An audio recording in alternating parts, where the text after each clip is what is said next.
ಸ್ನೇಹಿತರೆ, ಚರಿತ್ರೆ ಮತ್ತೊಂದು ವಿಡಿಯೋಗೆ ನಿಮಗೆಲ್ಲ ಪ್ರೀತಿಯ ಸ್ವಾಗತ. ಈಗ ಜಗತ್ನಲ್ಲಿ ಅಮೆರಿಕಾದ ನಂಬರ್ 1 ಶತ್ರು ಯಾರು ಅಂತ ಕೇಳಿದ್ರೆ ಯಾವುದೇ ಅನುಮಾನ ಇಲ್ಲದೆ ಭಾರತ ಅಂತ ಹೇಳಿಬಿಡಬಹುದು. ಅಮೆರಿಕ ಭಾರತದ ಮೇಲೆ ಇಷ್ಟೊಂದು ಶತ್ರುತ್ವ ಬೆಳೆಸಿಕೊಳ್ಳೋದಕ್ಕೆ ಕಾರಣ ಭಾರತದ ದಿಟ್ಟತನ.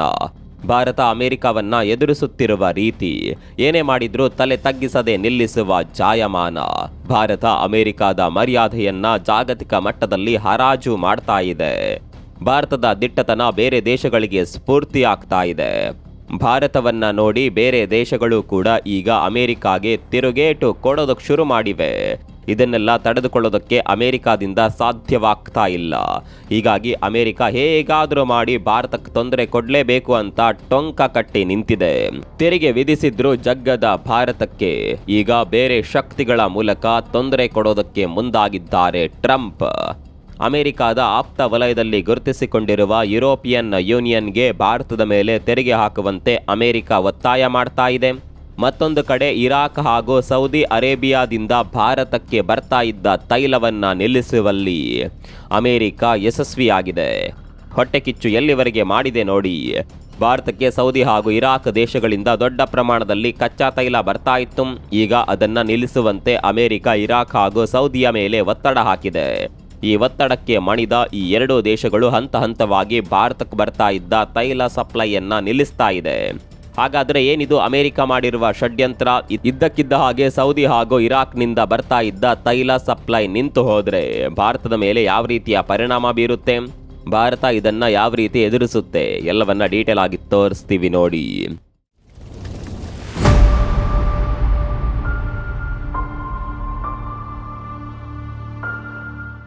ಒಬ್ಬನನ್ನ ನಮ್ಮಿಂದ ಎದುರಿಸೋದಕ್ಕೆ ಸಾಧ್ಯವಾಗೋದಿಲ್ಲ ಅಂದಾಗ ನಾವು ನಮ್ಮ ಸ್ನೇಹಿತರನ್ನ ಕೂಡ ಕರೆದುಕೊಂಡು ಹೋಗಿ ಆತನನ್ನ ಎದುರಿಸುವ ಪ್ರಯತ್ನ ಮಾಡ್ತೇವೆ.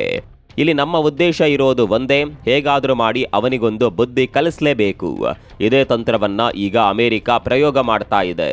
ಇಲ್ಲಿವರೆಗೆ ಅಮೆರಿಕ ಭಾರತವನ್ನ ಹೆದರಿಸಿ ಬೆದರಿಸುವ ತಂತ್ರವನ್ನ ಮಾಡ್ತು, ಆದರೆ ಅದರಲ್ಲಿ ಸಂಪೂರ್ಣವಾಗಿ ಫೇಲ್ ಆಯಿತು. ಹೀಗಾಗಿ ಇದೀಗ ತನ್ನ ಆಪ್ತ ದೇಶಗಳ ಮೇಲೆ ಕೂಡ ಅಮೆರಿಕ ಒತ್ತಡ ಹಾಕೋದಕ್ಕೆ ಶುರು ಮಾಡಿದೆ. ನೀವು ಹೇಗಾದರೂ ಮಾಡಿ ಭಾರತಕ್ಕೆ ತೊಂದರೆ ಕೊಡಬೇಕು, ಒಂದಾ ತೆರಿಗೆ ಹೆಚ್ಚಳ ಮಾಡಿ, ಇಲ್ಲ ಅಂದರೆ ಭಾರತಕ್ಕೆ ಬೇಕಾಗಿರುವ ಅನಿವಾರ್ಯ ವಸ್ತುಗಳನ್ನು ಸಪ್ಲೈ ಮಾಡೋದನ್ನ ನಿಲ್ಲಿಸಿಬಿಡಿ ಅಂತ ಅಮೆರಿಕ ತನ್ನ ಆಪ್ತ ದೇಶಗಳಿಗೆ ಆದೇಶ ನೀಡ್ತಾ ಇದೆ. ಆದರೆ ಭಾರತ ಮಾತ್ರ ಸಿಂಗಲ್ ಸಿಂಹದ ರೀತಿ ಎಲ್ಲವನ್ನ ಎದುರಿಸ್ತಿದೆ. ಅಮೆರಿಕದ ಷಡ್ಯಂತರದ ಭಾಗವಾಗಿ ಈಗ ಇರಾಕ್ ಹಾಗೂ ಸೌದಿಯಿಂದ ಭಾರತಕ್ಕೆ ಬರ್ತಾ ಇದ್ದ ಕಚ್ಚಾ ತೈಲದ ಸಪ್ಲೈ ನಿಂತು ಹೋಗಿದೆ. ಸ್ನೇಹಿತರೆ, ಇತ್ತೀಚೆಗೆ ಯುರೋಪಿಯನ್ ಯೂನಿಯನ್ ಅಮೆರಿಕದ ಒತ್ತಡಕ್ಕೆ ಮಣಿದು ನಯಾರಾ ಕಂಪನಿ ಮೇಲೆ 49% ತೆರಿಗೆ ಹಾಕಿತ್ತು. ಇದಕ್ಕೆ ಒಂದು ಕಾರಣ ಕೂಡ ಇತ್ತು. ಇದು ಭಾರತ ಹಾಗೂ ರಷ್ಯಾದ ಜಂಟಿ ಮಾಲೀಕತ್ವದಲ್ಲಿರುವ ಕಂಪನಿ. ಆದರೆ ಈ ಕಂಪನಿಯಲ್ಲಿ ಭಾರತದ ಶೇರ್ಸ್ ಹೆಚ್ಚಿದೆ. ಆದರೂ ಕೂಡ ಟ್ರಂಪ್ ಈ ಕಂಪನಿಯನ್ನ ಟಾರ್ಗೆಟ್ ಮಾಡ್ತಾ ಇದ್ದಾರೆ. ನಿಮಗೆ ಗೊತ್ತಿರಲೇಬೇಕಾದ ಸಂಗತಿ ಅಂದ್ರೆ ನಯಾರಾ ಭಾರತದ 2ನೇ ಅತಿ ದೊಡ್ಡ refinery company. European union Nayara ಮೇಲೆ ತೆರಿಗೆ ಹಾಕಿದ ಬೆನ್ನಲ್ಲೇ ಸೌದಿ ಹಾಗೂ ಇರಾಕ್ ಹೊಸ ನಾಟಕ ಶುರು ಮಾಡಿವೆ. ನಮಗೆ ಭಾರತದ ಪೇಮೆಂಟ್ ಸಿಸ್ಟಮ್ ಮೇಲೆ ನಂಬಿಕೆ ಇಲ್ಲ, ಹೀಗಾಗಿ ಸದ್ಯಕ್ಕೆ ನಾವು ಭಾರತಕ್ಕೆ ಸಪ್ಲೈ ಮಾಡ್ತಾ ಇರುವ ತೈಲವನ್ನ ನಿಲ್ಲಿಸ್ತಾ ಇದ್ದೇವೆ ಅಂತ ಈ ಎರಡೂ ದೇಶಗಳು ಹೇಳಿವೆ. ಇದರ ಹಿಂದೆ ಅಮೆರಿಕ ಇದೆ ಅನ್ನೋದು ಇಡೀ ಜಗತ್ತಿಗೆ ಗೊತ್ತಿರುವ ಸತ್ಯ. ಸ್ನೇಹಿತರೆ, ಭಾರತ ಈಗ ರಷ್ಯಾದಿಂದ ಹೆಚ್ಚಿನ ಪ್ರಮಾಣದ ತೈಲವನ್ನ ಖರೀದಿ ಮಾಡ್ತಾ ಇದ್ರೂ ಕೂಡ ಮಿಡಲ್ ಈಸ್ಟ್ ದೇಶಗಳಿಂದ ತೈಲ ಖರೀದಿ ಮಾಡೋದನ್ನ ನಿಲ್ಲಿಸಿರಲಿಲ್ಲ. ಅದರಲ್ಲೂ ಇರಾಕ್ ಹಾಗೂ ಸೌದಿ ನಡುವಿನ ತೈಲ ವ್ಯಾಪಾರಕ್ಕೆ ಹಲವು ದಶಕಗಳ ಇತಿಹಾಸ ಇದೆ. ಇಷ್ಟಿದ್ರೂ ಕೂಡ ಈಗ ಅಮೆರಿಕದ ಮಾತು ಕೇಳಿಕೊಂಡು ಭಾರತದ ನಯಾರಾ ಕಂಪನಿಗೆ ಸಪ್ಲೈ ಆಗ್ತಾ ಇದ್ದ ತೈಲವನ್ನ ಸಿಲ್ಲಿ ಕಾರಣ ಕೊಟ್ಟು ಈ ದೇಶಗಳು ನಿಲ್ಲಿಸಿಬಿಟ್ಟಿವೆ. ಇದು ಭಾರತಕ್ಕೆ ಮುಂದಿನ ದಿನಗಳಲ್ಲಿ ದೊಡ್ಡ ಮಟ್ಟದ ಪರಿಣಾಮವನ್ನೇ ಬೀರಬಹುದು. ಇಂಟ್ರೆಸ್ಟಿಂಗ್ ಸಂಗತಿ ಏನ್ ಗೊತ್ತಾ, ನಯಾರಾ ಕಂಪನಿಗೆ ಕಳೆದ ಜುಲೈ ತಿಂಗಳಿನಲ್ಲೇ ತೈಲ ಸಪ್ಲೈ ಮಾಡೋದನ್ನ ಈ ಎರಡೂ ದೇಶಗಳು ನಿಲ್ಲಿಸಿ ಬಿಟ್ಟಿದ್ದಾವಂತೆ. ಅಂದ್ರೆ ಟ್ರಂಪ್ ಭಾರತದ ವಿರುದ್ಧ ಮೊದಲೇ ಷಡ್ಯಂತ್ರವನ್ನ ಹೂಡಿದ್ರು ಅನ್ನೋದು ಇಲ್ಲಿ ಕ್ಲಿಯರ್ ಆಗಿ ಗೊತ್ತಾಗುತ್ತೆ. ಸ್ನೇಹಿತರೆ, ನಯಾರಾ ಕಂಪನಿ ಬಗ್ಗೆ ನಿಮಗೆಲ್ಲ ಗೊತ್ತಿರಬಹುದು. ಅದರಲ್ಲೂ ಇತ್ತೀಚೆಗಂತೂ ಅಲ್ಲಲ್ಲಿ ನಯಾರಾ ಪೆಟ್ರೋಲ್ ಪಂಪ್ಗಳು ಕಾಣೋದಕ್ಕೆ ಸಿಗ್ತಾವೆ. ನಿಮ್ಮ ಅಕ್ಕಪಕ್ಕದಲ್ಲಿ ಕೂಡ ನಯಾರಾ ಪಂಪ್ಗಳು ಇರಬಹುದು. ಸದ್ಯಕ್ಕೆ ನಮ್ಮ ದೇಶದಲ್ಲಿ 6,000ಕ್ಕೂ ಹೆಚ್ಚು ಪಂಪ್ಗಳನ್ನ ನಯಾರಾ ನಡೆಸ್ಕೊಂಡು ಹೋಗ್ತಾ ಇದೆ. ಮೊದಲೇ ಹೇಳಿದ ಹಾಗೆ ರಿಲಯನ್ಸ್ ಬಳಿಕ ಆಯಿಲ್ ರಿಫೈನರಿಯಲ್ಲಿ 2ನೇ ಅತಿ ದೊಡ್ಡ ಕಂಪನಿ ಇದು. ನಯಾರಾ ಕಂಪನಿಯಲ್ಲಿ ರಷ್ಯಾದ ಪಾಲು ಕೂಡ ಇದೆ ಅನ್ನುವ ಕಾರಣಕ್ಕಾಗಿ ಇದೀಗ ಅಮೆರಿಕ ಈ ಕಂಪನಿಯನ್ನ ಟಾರ್ಗೆಟ್ ಮಾಡ್ತಾ ಇದೆ. ನಯಾರಾ ರಷ್ಯಾದ ಪಾಲು ಹೊಂದಿದ್ರೂ ಕೂಡ ಇರಾಕ್ ಹಾಗೂ ಸೌದಿಯಿಂದ ತೈಲವನ್ನ ಖರೀದಿ ಮಾಡ್ತಾ ಇತ್ತು. ಸೌದಿಯಿಂದ 10 ಲಕ್ಷ ಬ್ಯಾರಲ್ ಇರಾಕ್ನಿಂದ 20 ಲಕ್ಷ ಬ್ಯಾರಲ್ ತೈಲವನ್ನ ಪ್ರತಿ ತಿಂಗಳು ಖರೀದಿ ಮಾಡ್ತಾ ಇತ್ತು ನಯಾರಾ. ಸ್ನೇಹಿತರೆ, ನಿಮಗೆ ಗೊತ್ತಿರಲಿ, ಈ ನಯಾರಾ ಕಂಪನಿಯ ಹೆಡ್ ಆಫೀಸ್ ಇರೋದು ಭಾರತದಲ್ಲೇ. ರಷ್ಯಾದ ಪಾಲು ಇದ್ರೂ ಸದ್ಯಕ್ಕೆ ಇದು ಭಾರತದ ಕಂಪನಿಯಾಗಿ ಬೆಳೀತಾ ಇದೆ. ರಷ್ಯಾ ಹಾಗೂ ಭಾರತ ನಡುವಿನ ಸಂಬಂಧದ ಸೇತುವೆಯಾಗಿ ಈ ಕಂಪನಿ ಇದೆ. ಭಾರತ ಹಾಗೂ ರಷ್ಯಾ ನಡುವಿನ ಸ್ನೇಹ ಸಂಬಂಧ ಗಟ್ಟಿಯಾಗ್ತಾ ಇದ್ದಂತೆ ನಯಾರಾ ಕೂಡ ಭಾರತದಲ್ಲಿ ವೇಗವಾಗಿ ಬೆಳೀತಾ ಇದೆ. ಇಂಟ್ರೆಸ್ಟಿಂಗ್ ಸಂಗತಿ ಅಂದರೆ, ಇಲ್ಲಿವರೆಗೆ ಯುರೋಪಿಯನ್ ದೇಶಗಳು ಕೂಡ ನಯಾರಾ ಕಂಪನಿಯಿಂದ ತೈಲ ಖರೀದಿ ಮಾಡ್ತಾ ಇದ್ವು.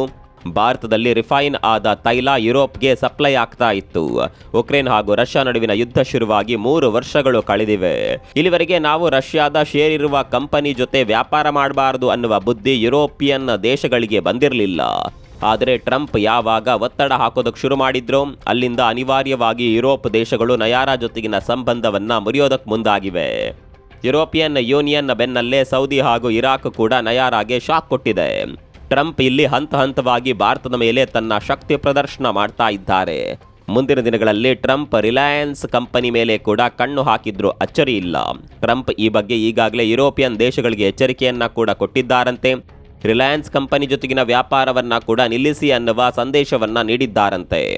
ಇಲ್ಲಿ ಗೊತ್ತಿರಲೇಬೇಕಾದ ಸಂಗತಿ ಅಂದರೆ, ಅಮೆರಿಕ ಕೂಡ ರಿಲಯನ್ಸ್ ಕಂಪನಿಯಿಂದ ಸಂಸ್ಕರಿಸಿದ ತೈಲವನ್ನ ಖರೀದಿ ಮಾಡುತ್ತೆ. ಅದನ್ನ ಇಲ್ಲಿವರೆಗೆ ನಿಲ್ಲಿಸಿಲ್ಲ. ಆದರೆ ಬೇರೆ ದೇಶಗಳನ್ನ ಮಾತ್ರ ಭಾರತದ ವಿರುದ್ಧ ಎತ್ತಿ ಕಟ್ಟೋದಕ್ಕೆ ನೋಡ್ತಾ ಇದ್ದಾರೆ. ಇದೇ ಕುರಿತು ಈ ಹಿಂದೆಯೇ ಭಾರತ ರಿಯಾಕ್ಟ್ ಮಾಡಿತ್ತು.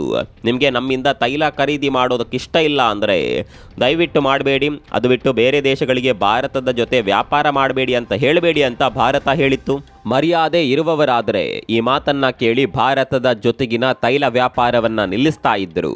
ಆದರೆ ಅಮೆರಿಕ ಮಾತ್ರ ಹಾಗೆ ಮಾಡೋದಕ್ಕೆ ಹೋಗಲೇ ಇಲ್ಲ. ಈಗಲೂ ಭಾರತದಿಂದ ಸಂಸ್ಕರಿಸಿದ ತೈಲವನ್ನ ಖರೀದಿ ಮಾಡ್ತಾನೇ ಇದೆ. ಇದನ್ನೇ ಅಮೆರಿಕದ ಇಬ್ಬಗೆ ನೀತಿ ಅಂತ ಹೇಳೋದು. ಇಲ್ಲಿ ಅಮೆರಿಕ ಬೇರೆ ದೇಶಗಳನ್ನ ತನ್ನ ಸ್ವಾರ್ಥಕ್ಕೋಸ್ಕರ ಬಳಸಿಕೊಳ್ತಾ ಇದೆ. ಈಗ ಸೌದಿ ಹಾಗೂ ಇರಾಕ್ ದೇಶಗಳು ಭಾರತಕ್ಕೆ ಬರ್ತಾ ಇದ್ದ ತೈಲ ಸಪ್ಲೈಯನ್ನ ನಿಲ್ಲಿಸಿದ್ರೆ ನಷ್ಟವಾಗೋದು ಯಾರಿಗೆ ಹೇಳಿ? ಸೌದಿ ಹಾಗೂ ಇರಾಕ್ಗೆ ಹೊರತು ಭಾರತಕ್ಕೆ ನಷ್ಟವಾಗೋದಿಲ್ಲ. ಭಾರತ ಬೇರೆ ದೇಶಗಳನ್ನ ನೋಡಿಕೊಳ್ಳುತ್ತೆ ಅಥವಾ ರಷ್ಯಾದಿಂದ ಖರೀದಿಯನ್ನ ಹೆಚ್ಚು ಮಾಡುತ್ತೆ. ನಿರ್ಬಂಧ ಇರೋದ್ರಿಂದ ರಷ್ಯಾದಲ್ಲಿ ತೈಲ ಯಥೇಚ್ಛವಾಗಿ ಸಿಗ್ತಾ ಇದೆ. ಇದನ್ನ ಸೌದಿ ಹಾಗೂ ಇರಾಕ್ ದೇಶಗಳು ಯೋಚನೆ ಮಾಡಬೇಕು. ಅದು ಬಿಟ್ಟು ಅಮೆರಿಕದ ಮಾತು ಕೇಳಿಕೊಂಡು ಭಾರತಕ್ಕೆ ತೊಂದರೆ ಕೊಡೋದಕ್ಕೆ ಹೋದ್ರೆ ನಷ್ಟವಾಗೋದು ಆ ದೇಶಗಳಿಗೆ ಹೊರತು ಭಾರತಕ್ಕೆ ಆಗೋದಿಲ್ಲ. ಮತ್ತೊಂದು ಕಡೆ ಅಮೆರಿಕಾಗೆ ಕೂಡ ಯಾವುದೇ ನಷ್ಟವಾಗೋದಿಲ್ಲ. ಅದೇನೇ ಇರಲಿ, ಟ್ರಂಪ್ ಇನ್ನು ಮುಂದೆ ಭಾರತಕ್ಕೆ ಯಾವೆಲ್ಲ ರೀತಿಯಲ್ಲಿ ತೊಂದರೆ ಕೊಡೋದಕ್ಕೆ ಸಾಧ್ಯವೋ ಅದೆಲ್ಲ ಪ್ರಯತ್ನವನ್ನ ಮಾಡಿಯೇ ಮಾಡ್ತಾರೆ. ಅದನ್ನ ಎದುರಿಸೋದಕ್ಕೆ ಸಜ್ಜಾಗಿರಬೇಕು ಅಷ್ಟೇ. ಭಾರತಕ್ಕೆ ಆ ಸಾಮರ್ಥ್ಯವಂತೂ ಖಂಡಿತವಾಗಿಯೂ ಇದೆ. ಮತ್ತೊಂದು ಕಡೆ ಅಮೆರಿಕದಲ್ಲಿ ಭಾರತದ ಬಗ್ಗೆಯೇ ಚರ್ಚೆ ಆಗ್ತಾ ಇದೆ. ಭಾರತವನ್ನ ಎದುರು ಹಾಕಿಕೊಂಡಿರೋದರ ವಿರುದ್ಧ ಅಮೆರಿಕದ ಜನ ಮಾತನಾಡೋದಕ್ಕೆ ಶುರು ಮಾಡಿದ್ದಾರೆ. ಇದು ಭಾರತದ ಶಕ್ತಿ ಸಾಮರ್ಥ್ಯ ಏನು ಅನ್ನೋದಕ್ಕೆ ಸಾಕ್ಷಿ. ಈ ಬಗ್ಗೆ ನಿಮ್ಗೆ ಏನನ್ಸುತ್ತೆ ಕಾಮೆಂಟ್ ಮಾಡಿ.